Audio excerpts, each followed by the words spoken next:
2026નો 6થો video છે અને આજનો સવાલ એ છે કે શું ગામડે જીવન જીવવાની મજા શેર કરતાં ખરેખર વધુ આવે છે કે પછી જે લોકો ગામડેથી નથી નીકળી શકતા એ લોકો ધોલ મારીને મોઢું રાતું રાખે છે? તો આ સવાલના જવાબની શરૂઆત એક વિરોધાભાસથી કરીએ કે જો ગામડે ખરેખર જીવન જીવવાની મજા શેર કરતાં વધારે આવતી હોય તો ગામડેથી લોકો શહેરમાં કેમ ભાગે છે? ગામડા ખાલી થતા જાય છે અને શહેરોના કદ વધતા જાય છે. તો આનો સૌથી એક સરળ જવાબ એ છે કે શહેરોમાં રોજગારીની અને પૈસા કમાવાની તક વધારે છે. આના પછી ફરીથી એક વિરોધાભાસવાળો સવાલ ઊભો થાય કે જો ગામડે પૈસા વિના જીવન જીવવાની વધારે મજા આવતી હોય તો પછી શહેરમાં પૈસા કમાવા જવાની જરૂર જ શું છે? ખરેખર તો મજાને ગામડા સાથે અને શહેર સાથે કોઈ નિસ્બત નથી. તમને જીવન જીવવાની મજા ત્યારે જ આવે જ્યારે તમારી પાસે પૈસા હોય. એ હકીકત છે. હા, પછી એટલું ચોક્કસ કહીશ કે ગામડે સારું જીવન જીવવા માટે થોડા ઓછા રૂપિયાની જરૂર પડે. જેટલા રૂપિયાની શહેરમાં જરૂર પડે એના કરતાં ઓછા રૂપિયામાં ગામડામાં જીવન સારું જીવી શકાય. પણ તો ઓછા રૂપિયા એટલે હું અને વધુ રૂપિયા એટલે હું? આની કોઈ રીતે હરખામણી કરવી શક્ય નથી. કેમ કે કોઈ વ્યક્તિ માટે 1 લાખ રૂપિયા છે એ સણા મમરા હોય તો કોઈ વ્યક્તિ માટે 1 લાખ રૂપિયા છે એ જીવન મરણનો સવાલ હોય. તો પછી નક્કી કઈ રીતે કરવાનું કે કેટલા રૂપિયા ઓછા કહેવાય, કેટલા વધુ કહેવાય, ગામડે રહેવું કે શહેરમાં રહેવું એમ?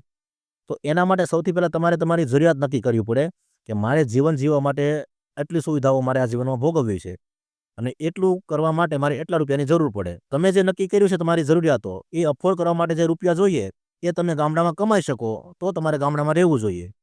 જો તમે એટલા રૂપિયા ગામડામાં ઊભા ના કરી શકો તો તમારે બિસ્તરા પોટલા બાંધીને પછી શહેરમાં જવું પડે. પણ અહીંયા પછી એક નવી સમસ્યા શરૂ થાય કે જો તમારી આવકના હિસાબે તમારી જરૂરિયાતો બદલતી હોય ને તો પછી થોડીક મુશ્કેલી ઊભી થશે. માની લો કે તમે 1 લાખ રૂપિયા કમાતા હો અને ઓપ્પો વિવોનો મોબાઈલ વાપરતા હો અને ટાટાની ટિગોર ગાડી વાપરતા હો. પણ જેવો તમારો પગાર 1.25 લાખ કે 1.5 લાખ થાય એટલે તરત તમને આઈફોન લેવાની કે પછી ટાટા સિયારા લેવાની ઈચ્છા જાગે તો પછી રૂપિયા ઘટવાના છે. જો એવું થશે તો તમને મારો કાળો ઠાકર સુખી ના કરી શકે. સુખી થવાનો એક જ રસ્તો છે કે તમને તમારી મર્યાદાની ખબર હોવી જોઈએ કે મારે એટલું જોઈશે અને એના માટે મારે આટલું કરવું પડશે. એટલે એકવાર તમે તમારી લિમિટ સેટ કરી દો પછી જિંદગીમાં બધું એકદમ સરળ છે. જો હું મારું વ્યક્તિગત ઉદાહરણ આપું, મારું ઉદાહરણ હું એટલા માટે આપું છું કેમ કે મને ગામડે જીવન જીવવાની મજા આવે છે. તો મારું ઉદાહરણ આપું તો હું વ્યવસાય એક કમ્પ્યુટર પ્રોગ્રામર છું અને મારે મારા કામ માટે એક લેપટોપની જરૂર પડે. તો જો હું ધારું તો મારી 1 મહિનાની સેલરીમાંથી મેકબુક પ્રો ખરીદી શકું.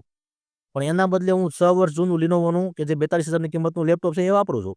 કેમ કે મારી જે જરૂરિયાત છે એ એટલામાં પૂરી થઈ જાય છે. તો 42,000માં મારી જરૂરિયાત પૂરી થઈ જતી હોય તો પછી મારે એપલની M5 ચિપ માટે 1.25 લાખ રૂપિયા આપવાની કોઈ જરૂર નથી. એટલે મેં મારી એક લિમિટ બનાવી લીધી છે કે મારી જરૂરિયાત એટલી છે અને એટલું હું અહીંયા કરી લઉં છું.